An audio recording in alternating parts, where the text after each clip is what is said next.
Hello student, तो बेटा एक थ्योरम है, थ्योरम नंबर 1 है चैप्टर नंबर 10 के अंदर। The tangent at any point of a circle is perpendicular to the radius through the point of contact. जो tangent है किसी भी सर्कल के ऊपर, जो रेडियस होगा उस पॉइंट ऑफ कॉन्टैक्ट से पास करता हुआ उसके ऊपर परपेंडिकुलर होगा। देखिए बेटा, इसका मीनिंग क्या है? आपके पास कोई सर्कल है, ये सर्कल है, यहाँ पे सपोज करिए ये पॉइंट है, इस पे ये टेंजेंट आपके पास, ये पॉइंट P है, इस P पे टेंजेंट, ठीक है। यहाँ पे सर्कल का सेंटर है, तो ये रेडियस हो गया, इससे इस पॉइंट ऑफ कॉन्टैक्ट से पास करता है ये। तो बेटा ये रेडियस है, ये आपका सेंटर था, ये रेडियस ऑफ P इस पॉइंट ऑफ कॉन्टैक्ट से पास करता है। तो आपको प्रूव करना है कि जो OP है ना, OP इस टेंजेंट ले लो XY, इस टेंजेंट के ऊपर क्या है? परपेंडिकुलर। ये OP क्या है? ये OP इस पे परपेंडिकुलर दिखाई दे रहा है आप लोगों को, परपेंडिकुलर है कि प्रूव करना है। देखिए, तो इसके लिए क्या करेंगे आप?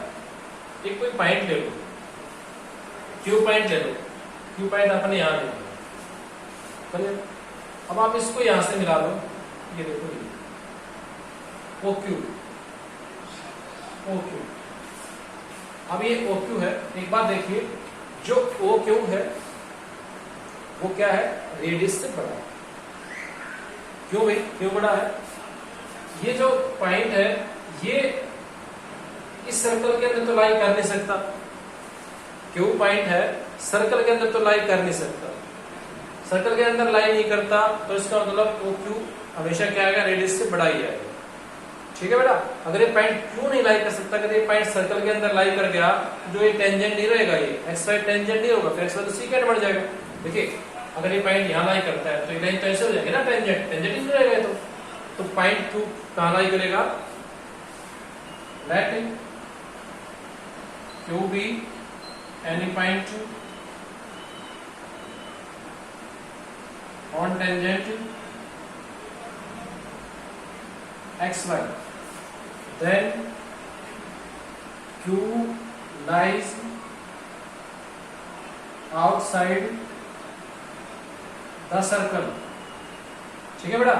Q सर्कल से बाहर लाई करेगा, अंदर लाई कर नहीं सकता। अगर Q पॉइंट सर्कल के अंदर लाई कर गया, जैसे मान लो ये लाइन सर्कल के अंदर से जाएगी, फिर क्या होगा? ये टेंजेंट नहीं रहेगा, रीजन आप खुद लिख देंगे, तो इसके अंदर लाई करेगा। अब ये देखिए, ये जब एक बात आपको पता होगी, नहीं पता तो देख लो इस बात, ये चीजें और बेसिक सी चीज है बेटा। कोई पॉइंट सर्कल के कब बाहर लाई करता है, कब सर्कल के अंदर लाई करता है? देखो, ये सेंटर है, ये पॉइंट है, यहां से आता क्या होता है? रेडियस। तो यहां से आता है इस पॉइंट का डिस्टेंस। अगर इस पॉइंट का डिस्टेंस सेंटर से ले और रेडियस से बड़ा हो, तो पॉइंट हमेशा बाहर लाई करेगा।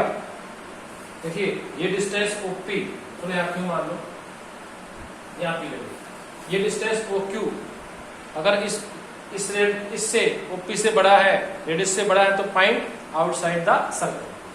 अगर ये इक्वल आ जाए, ये distance OP is equal to OQ, तो ऑन द सर्कल।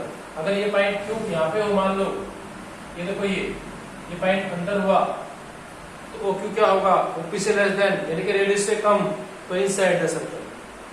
अगर उस पॉइंट का डिस्टेंस सेंटर से ले और वो रेडियस से कम आ जाए, तो सर्कल के अंदर लाई करेगा पॉइंट। इक्वल आ जाए तो ऑन द सर्कल लाई करेगा। बड़ा आ जाए रेडियस से, तो बाहर सर्कल से लाई करेगा। ये बात यहाँ पे लागू होती है। ये पॉइंट हमेशा बाहर लाई करेगा, क्योंकि अंदर तो कर ही नहीं सकता। तो इसका मतलब OQ क्या है? OQ क्या है? OP से बड़ा है। ऐसे अगर इस पॉइंट को आप यहाँ ले लेते, कहीं भी ले लो यहाँ, तब भी क्या रहेगा? OQ OP से बड़ा रहेगा। यहाँ ले लोगे तब भी क्या रहेगा? बड़ा। यहाँ ले लो तब भी क्या रहेगा? बड़ा। यानी कि OQ हमेशा OP से बड़ा है। इसका मतलब जो ये OP है, इस लाइन पे कोई भी पॉइंट लोगे तो ये शॉर्टेस्ट डिस्टेंस है। तो सुन लो बेटा बात दोबारा, आपने ये Q पॉइंट कहीं पे भी ले लिया, तो जो OQ है हमेशा ही OP से बड़ा रहा, तो O का और इस P का डिस्टेंस क्या है? सबसे कम है। क्या है? शॉर्टेस्ट डिस्टेंस है। Distance of OP is shortest from XY tangent. ये बात यहां से क्लियर होती है, यहां से। और जो शॉर्टेस्ट डिस्टेंस होता है वो हमेशा एक परपेंडिकुलर का होता है। तो डिस्टेंस होता है शॉर्टेस्ट, तो किसका होता है? परपेंडिकुलर का। तो क्या आ जाएगा? OP is perpendicular to XY। ठीक है, दोबारा सुन लीजिए बेटा, ये OQ is equal to OP हो गया। तो क्या होगा बेटा? OQ ग्रेटर देन OP लिख देता हूं यहां पे। For all Q lies on XY tangent, कोई भी आप पॉइंट लेंगे ना इस टेंजेंट पे, तो हमेशा ही उस पॉइंट का डिस्टेंस इस डिस्टेंस से बड़ा रहेगा। तो क्या लिख देंगे लास्ट में? OP is the smallest distance, OP is the smallest distance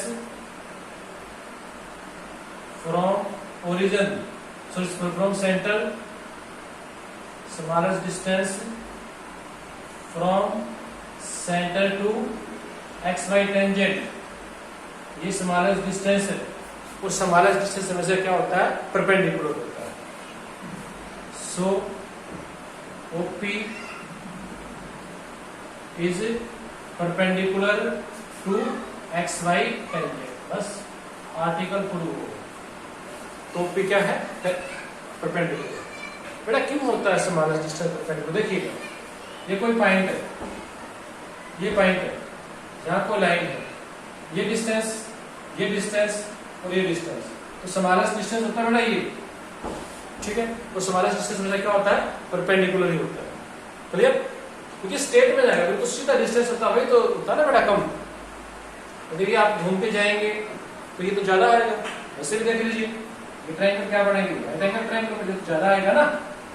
तो स्मॉलेस्ट डिस्टेंस में से क्या होता है? परपेंडिकुलर। तो OP क्या होगा?